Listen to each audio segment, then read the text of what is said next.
Welcome to the Northern Powerhouse interview series, where we're unashamedly spreading good news by interviewing Northern businesses and their successes during the pandemic. Subscribe to be notified of new interviews or click the link in the description to take part if you'd like to be interviewed yourself in a future episode. Welcome to Northern Powerhouses Business Success Stories. So we are joined by Tom Cokill this morning, who is the Director of Logical Resources. So good morning. Thank you ever so much for joining us. Thanks for having me. You're very welcome. Can I just ask you to start? Can I ask you just to introduce yourself to us properly, and can you give us a little bit more insight into what it is you guys do? Yeah, sure. So I'm Tom Cokill. I am one of the directors here at Logical Resources FMCG. We are an FMCG recruitment business. So we work with, the easiest way to describe it is if you go into Asda, anything you can buy on the shelves, we support those companies. We hire everything for them, from national account managers, category managers, trade marketing strategy, right through to logistics, supply chain, engineering and manufacturing people, but predominantly at the sort of the professional level, the sort of the mid to senior end. We work nationally, internationally occasionally, with some of the big brands, right down to the small startups, and everything in between, basically. Brilliant. So how have the events of the last year impacted you guys and your business? It's been a bit of a roller coaster, really. So we started out sort of back in March. We work a lot within the drinks industry, especially within the sort of the up and coming drinks businesses. So a lot of startups in that market, a lot of small brands that are very, very much focused on the on-trade in terms of pubs, clubs, restaurants, bars, that type of thing, to establish their brands before they move into retail. So when sort of lockdown hit and everything shut, that had a huge effect. We had a lot of offers withdrawn from candidates who'd already resigned. So we were under the gun with that, if I'm completely honest. And it was a tough time because work just dried up. Obviously, companies within that market stopped recruiting. But then on the flip side, we work with a lot of companies in healthcare. So companies that, sell all the stuff you buy in the personal care aisles within the supermarkets. So they had, on the flip side, had an amazing growth in sales, and we've been sort of working with them a lot. So it was for us, it was all about, obviously supporting our customers who weren't hiring, and keep, the candidates in those markets who were unfortunately made redundant, but then making sure that we had the candidates ready to go for the companies that were still hiring. It's been a strange one. I would say about 80% of our business up until this year has been national account managers. So recruiting the people who manage the relationship between the retailer and the supplier. Very much followed it from this year. It's flipped. So the weird and wonderful roles that we've been recruiting in terms of sort of companies asking us to find all types of things. We've broken out internationally. We're doing a hell of a lot in e-commerce. I mean, e-commerce is obviously everybody's shopping online. So that business has grown massively, and we'd already started recruiting quite heavily in that for our existing clients. But yeah, I mean, it's exploded. I think we're probably around about 30% of the jobs we've filled in the last year have been e-commerce focused now. So working with D2C brands or suppliers who still, who sell online. Again, quite a lot of that work has been in America, in the USA. Wow. So we've had to pivot, as I think is the term people use. It is the term. But basically, it's always been a plan of ours. It's just accelerated. We wanted to go international. I've recruited international for years. So it's just been an opportunity to do it a bit quicker, I suppose. Absolutely. So would you say that's been sort of a win for you guys then, in terms of this, your hand being forced and it being a catalyst into you moving into that market? I wouldn't call it a win. It's not been ideal, but we've coped. It was a tough 6 months. We used the furlough, so we put a number of people on furlough, not everybody. But we looked at the business and thought, right, where's the volume? What sort of, how many jobs have we got coming in, and that had gone down quite drastically. We dropped about 80% for the first 6 months in terms of sort of jobs in. So we used the furlough system up until about August, and then brought everybody back in. We had quite a few people leave. Unfortunately, we had to look at the business in certain areas and sort of think, you know, what roles do we really need? So unfortunately, there were a couple of redundancies as well. But now, sort of since January, it's really picked up. So we're now in that mode where we're hiring again. So we're looking, but we've changed tact a bit. So we've been going for 6 years. We'd always hired people with no experience and trained them up. And it's a slow process. So instead of having that as our only means of bringing people into work for us, we're now very, very much focusing on getting some expertise into the company, bringing in some sort of leadership skills, some managers, and growing the business that way, rather than doing it totally organically through you know, graduates and apprenticeships, basically. Brilliant. So tell us a little bit more about the team there. So, you know, you've mentioned you've had to, you know, kind of look at restructuring, and you've utilised the furlough scheme. How have the team coped over the last year?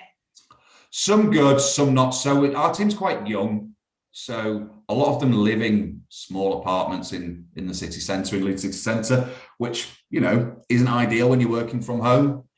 So we're quite fortunate that we've got a really big office. We're not in the city centre, so we don't have to pay those crazy rents. And we've got quite a big office with quite a lot of small offices in. So I've always, ever since we were allowed to, I reopened the office and said, look, if you want to come in, we'll get a rota. We've got about 5 different office rooms. There's only 10 of us, so everybody could sort of work it out that they were working in their own office, sort of excluded from everybody else. So we tried to do that to support people, but yeah, it's hard, I think, for a lot of people who live on their own, you know, in a flat or an apartment, as they like to call them now. You know, working from your sofa. These apartments aren't built for home working. You know, they're generally quite small. So it's been difficult. I'm not a massive fan of working from home, if I'm completely honest. I like to be in the office, but I appreciate that's not for everybody. We've always been flexible, so it wasn't a huge change for us. People can with us. If you work for us, you can. I don't really care where you work, as long as you do your job. We don't have fixed hours. You kind of work the hours you need to work. You work around, you know, your commitments and everything else. So I don't think there was obviously it was a huge change, but I don't think it took a huge amount of change on our part to make it work. But you just got to keep in touch with people, haven't you, and give them that support and the work. You know, we failed on a few occasions. You know, there were certain things that, you know, when the, you know, the stress of running a company and all the things that you've got to do took over. You know, there were some learnings that we took from that. We could have done better in certain areas. Just a bit more contact, a bit more touch points with the guys that we did furlough. We tried to keep in touch with everybody weekly. I think we should have identified individuals who were probably a bit more susceptible to that isolation and maybe done a bit of a better job there. But, you know, it's difficult, isn't it? Nobody was expecting this to happen. You know, we're a small company. We, you know, haven't got, you know, teams of HR people and, you know, wellbeing people and all of that sort of stuff. So it's all on my shoulders and Sam, my business partner's shoulders. So I think we took some learnings, and I think we're getting better. Brilliant. So how has it been for you and Sam? How are you guys? I'm fine, to be fair. I bought a new house, so that's kept me really busy. I bought a new house in July, and it needed quite a bit of work, so that kept me busy. I've got a 5-year-old who just is a whirlwind of energy, so she keeps me very busy. I am because we've always had the office. You know, and as soon as we were allowed to go back, I've kind of been in and out. So, you know, you're just busy, and I've never not been busy. So I think the harder part for me was the first sort of 3 months when there wasn't a lot of work and not a lot to do. You know, and you're concerned about the future. You know, we're not Procter and Gamble. I haven't got billions of quid in the bank. You know, we're a stable business, and luckily for us, we've never been the archetypal flash recruiters. I don't drive a hugely flash car. I don't have a mansion that I live in. I'm not leveraged to the nines. The business had no debt before lockdown. We've got a small bit of debt now, but to be fair, we took a small loan. We've never used it. We're probably just going to pay it back because we've always had that. We've always made sure we had enough money in the bank because we were always been in growth mode. So we're always thinking, right, if we hire 10 people, we need 6 months' salaries for those 10 people as a minimum before they start to generate revenue. So we've always had, a good amount of money in the bank. That's, sort of that insurance money, I suppose. So yeah, so financially we were okay. It was more just to do with, it's more the uncertainty. Like, what is going to happen? When it all started, if everybody takes themselves back, we've all sort of learned to live with it now, haven't we? But if you take yourself back, it was like, who knows what's going to happen? How serious is this virus? How quickly can we get a vaccine? And what is going to happen to business? Is it going to fall off a cliff? We are quite insulated in the sense that everybody's got to eat, and because we recruit a lot of companies that make food, they'll always need people. Whether that's it's reduced and we have to shrink a bit. It's not like we're in the recruiting people in the hospitality trade, servers and chefs and things like that. Those recruiting businesses, very much like the businesses they're recruiting for, they're on their knees now, and we're quite fortunate in that regard. What about as a leader, how has it been for you guys in terms of having to adapt your style as a leader, suddenly having a remote workforce from going to having your big open offices and having everyone all in one place? How have you had to adapt in that regard? Well, we've always been quite flexible. So we've always utilised Teams, we use Teams. So not hugely, it was fairly straightforward. And we're only a small company. We've all worked together for quite a long time. So it's been fairly straightforward. Those sorts of things weren't an issue really. Everybody's quite self-sufficient. Even when we're in the office, we don't have a meeting every morning. I tell everybody what to do. They come in and they're professional people. They get on with their work. They're all quite self-motivated. I'm there to support. That's, my job is to support them and obviously do all the other sort of, business administration. So we found it quite straightforward, really. Just log a Teams call if you need to talk to somebody, and run it that way. So from a leadership style, it wasn't a huge flex. I'm at home now. Yeah. Anybody, like I say, you tend to work where and when you need to anyway, depending on which country you're recruiting in. If you're recruiting for a company in California, you're probably working, 2 till 10. Yeah. To fit with them. So if I'm working 8 till 4 because I've got to go pick my daughter up, there's only 2 hours where we're going to speak anyway. So we've always worked in that manner. So it wasn't a huge flip for us. I can understand some businesses that are sort of Monday to Friday 9 to 5 office, and then everybody's home base can be quite difficult. But it was fairly straightforward. Brilliant. Are there any adaptations that you guys have had to make that you'll keep hold of? So we've introduced a sort of a wellbeing, what we call the Culture Council, which is focused on more the people side of the business. We're not big enough, and I don't have the resources to hire an HR manager or an HR business partner. So we've created what we call the Culture Council, which is all about health and well-being. And Sam and I aren't on that, so that's run by a couple of the guys, and they've got a budget, and every month it's about sort of what can we do to improve our well-being. We've introduced sort of self sort of days, a couple of days a year you can take off paid if you just need to take a day off, or if you want to go do some self-improvement, do some charity work. And those sorts of things, in order, we've just focused more on the human side of things, just because we're not going to be in the office as much, and because the world is changing, and because there's a lot going on in the world at the moment, not just with COVID, but the world is quite a scary place at the moment. I think we've recognised that, you spend a lot of time at work, and I think we need to sort of focus a bit more on the human aspect rather than just the professional aspect. So we've always been really good with training skills, but I think we need to support mental health a lot better. So we've done that. I'm trying to think if there's anything else that we've sort of implemented.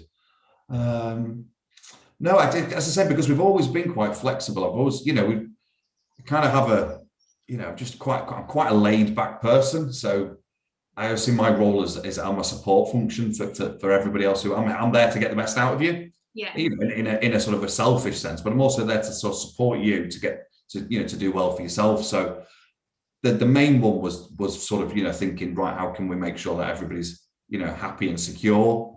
And obviously, with a couple of people leaving, we up until this year, we've only ever had 2 people leave the company in the 5 years we were going prior to this year.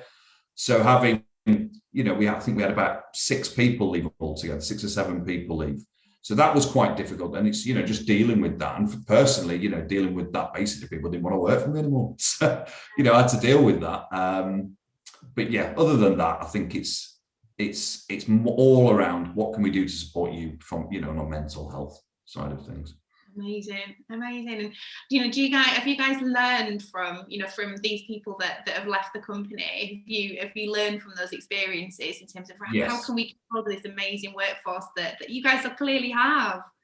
Yeah, I think the thing, a couple of people, I think it's a sales job. And in this role, you're a revenue creator. If you're not creating revenue, unfortunately, you're not going to last. It is a high turnover industry, and we've been lucky that we've not had that high turnover. But so there were a number of people who were already probably in a position where it wasn't working, and we were supporting them as much as we could, but they were probably going to not be in the business within the sort of the next 3 to 6 months anyway.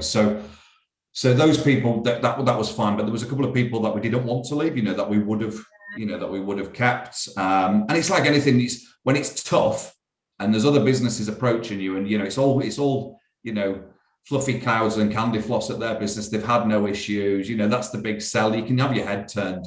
And I think we've learned that we need to be a bit more aware of that. I think we were reliant on those because we've not had that turnover of staff, and because people have generally been happy.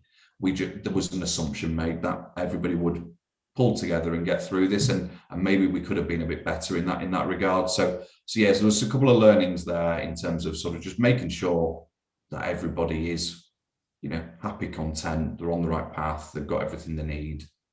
Again, just going back a bit more of the human side rather than just, you're earning loads of money, you're getting progressed, you've had 3 promotions in 3 years, it should all be good.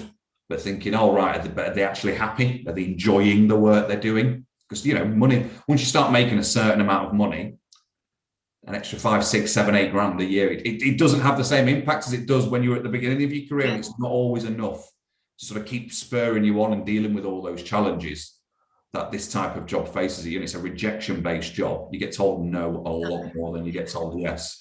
So, looking at those people and thinking, well, what can we do? What can we do better? How can we support you more? What do you need? What's in it for you? What's your long-term path? And as people get older, life gets a bit more complicated, doesn't it? Children, families, all those sorts of things. So sort of thinking about that rather than just focusing on, we'll pay you, we've got a great commission structure, we'll give you loads of money, we'll progress you, develop you, we'll train you. But just going back to that human side a bit more. Brilliant. So what's been the sort of the issues that you've maybe had a few issues within the team, those aside, what's the win for you over the course of the last year? What's been a win? I'd say that the team is a lot more a lot closer now, a lot closer. We're really, really strong now. We've got a core team now, again, that we want to grow on. We've had a couple of people who have really stepped up and sort of, come on leaps and bounds and probably developed more in the last year than they had in the previous 2 or 3, which is really good to see. And they've just taken up the challenge and really stepped up to the plate. And they've built trust in us. So we know we can rely on them.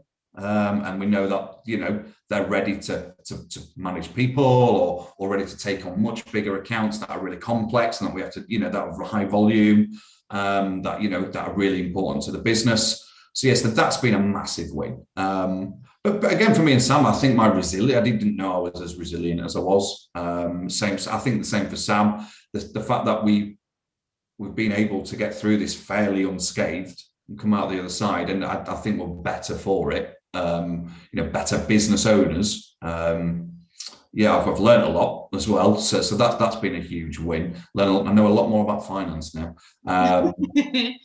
Yeah, well, recruitment companies are fairly simple. We place somebody, we charge a fee, the money comes in. It's a simple industry, really. It's just a lot of hard work. We said that it's a really easy job. It's not a complicated job. What we do is it's a really simple job, but it's just a lot of hard work, and you've got to be really organised. So from running a business side of things in terms of sort of managing cash flow and when there's a lot of uncertainty and sort of still trying to grow your business. That I've learned a lot there. So those have been good. And we've just had a couple of clients who've really backed us, and we've really grown our business with them. There's probably two clients in particular that I owe a lot to, and I won't name them because I don't know if they'd want me to. But yeah, they've given us a lot of work. We've gone from recruiting in one division with one of them to basically being a global provider for them. And I'm now working for them in Europe and doing work in the USA for them at a much more senior level. That's really worked. My online network has worked really well. I did a thing called Help Out over the summer, where basically, especially within the drinks industry, anybody who'd been made redundant as a result of COVID, I instead of sort of trying to place them and make money from them, I think I've got like 35,000 connections on LinkedIn. So I've got a big audience, and it's very, very niche. It's very, very food and drink focused. So I just basically started interviewing people and posting those interviews on LinkedIn and just saying, look, here's their email address, here's their phone number. I really rate this person. If you're paying me, I would put them forward to you. So if there is an opportunity in your business, contact them and get them hired. And I think we did about 35 of those. I did one a day basically for a month. And I think we placed 19 of them. I love that. That's absolutely amazing. And I'm not a charity. So there's obviously it's good for my reputation, but just think sometimes you've got to help people out, haven't you? And it's a long career, and I've been in this industry for 15 years now, and I think it's really important that you do. It's not all about taking. It's about supporting the industry. We're part of a community as such. And I appreciate we're on the periphery. We're not the core. But, any way I can support my industry, I'm more than happy to do that. That's amazing. And it's really admirable. It's, absolute credit to the culture that you guys clearly have, and, your whole approach to what you do. It's brilliant. Absolutely brilliant. So knowing everything that you know now over the course of the last year, what would you have done differently or maybe done sooner? I'm not sure, actually. I think I'm quite happy with where we are and what we're doing. I'd like some more recruiters. It's bloody hard recruiting our industry. To say that we do it for a living. Recruiters. Yeah, recruiting recruiters is hard. It's a very strange industry in that because there's no barriers to entry. So anybody can set up a recruitment firm. And what you find is people will do 5-10 years maybe, and if they're good and they've got a really good client base and they can get away with taking it with them, they'll set up on their own. It attracts that type of person who is quite entrepreneurial. So you don't, apart from the really big guys who, to be fair, I'm not sure people who work for those would want to work for us, or we would be able to support what they need in terms of sort of how they work. So you find that it's bloody hard to recruit for recruitment companies. There's a lot of people who get into recruitment as sort of, I've left university, I don't really know what I want to do with my life. I'll go work in recruitment for a bit because it's easy money. They think that it's not easy money, but they get into recruitment, and for them it's going to be 6 to 18 months whilst they look for their long-term career. I was exactly the same. Left uni, first job was in recruitment. I've never left because I loved it. But so you've got a lot of people who aren't as committed to the industry as they want. So it's about sort of sorting that when you're interviewing, are you committed to this industry? Is this something you want to do? And then basically finding those people. So I would have liked to have started hiring sooner, because we've now got a lot of work and not enough resource really to fulfill it all. So I'm having to turn work away at the moment, which is, as an entrepreneur and a business owner, turning business away because you can't fulfill it. because I'm not one of those who'll take the work on if I can't deliver. I'm a long-term thinker, and it just does nothing for your long-term brand. You know, if I say to a client, I'll fill that job for you, and I don't, it's not going to use me again, are they? So I think I would like to have started hiring quite sooner. I could probably take 15 recruiters now. If 15 good recruiters knocked on my door, I could hire them all, and I would have work for them all. So from an opportunity point of view, not a lot of BD, which I know in our industry people tend not to like. It's my favorite part of the job, but I'd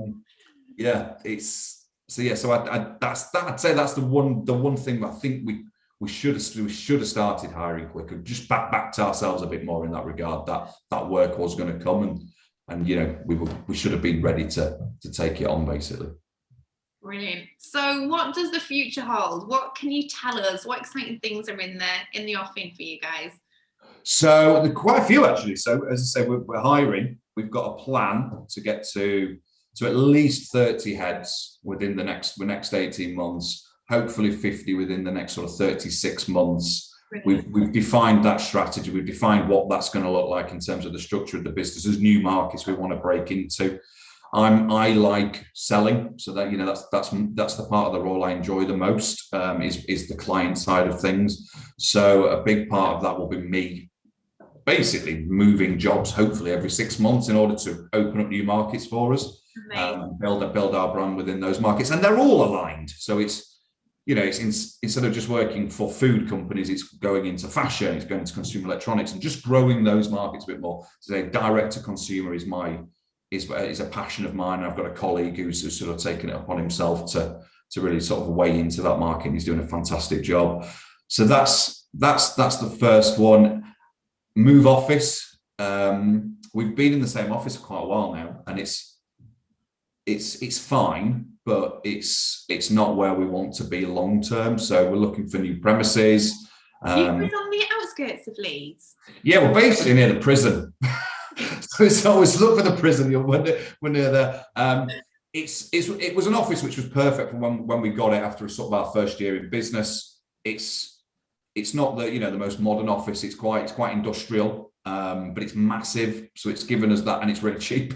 So it's given us that opportunity. And a big challenge for us is it's got parking. It's got free parking, and if you're working in Leeds city centre, you know, and I know if you're watching this in London, these numbers are like nothing compared to what you have to deal with. But if you're paying, £7 or £8 a day to park, I don't want people to have to pay that. So I've got challenges around. I need parking.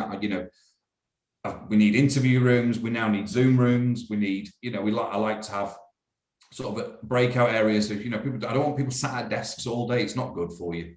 I need people to be able to sort of move around. So I need a big space, but it's got to obviously be commercially sensible as well. So yeah, so I'm on the hunt. So if there's any estate agents watching this, give us a buzz. We're on the hunt for somewhere pretty cool. And equally, I've got to think about what I don't want to do. Is a lot of the guys who work for us live in the city centre and as a result of that, don't have transport. Yeah. So they need to be able to get there. So it needs to be walking distance, or it needs to have good transport links. Whilst I want to attract new people, I've got to look after the people we've got. So I don't want to be 10 miles out of Leeds city centre in some sort of, nameless business park. I'm not a big fan of those. I like a bit of character. So that's another one. And then just these new markets we're entering. That's really like the exciting, where the excitement's coming. There's so much growth in the market in certain areas at the moment, and the whole landscape of retail and the consumer markets it's changing, and it's already changed massively, but it's changing so fast, and it's one of the reasons why I love the industry. But it's moving away from your high streets and your big superstores to online, and that is the path, and that's the future. But also not just that, but not just sort of Tesco.com, but all these direct to consumer businesses that are creating experiences for their consumer and sort of defining a different way of shopping. We're completely changing that. And then what we've got to think about is, what do we do with those high streets?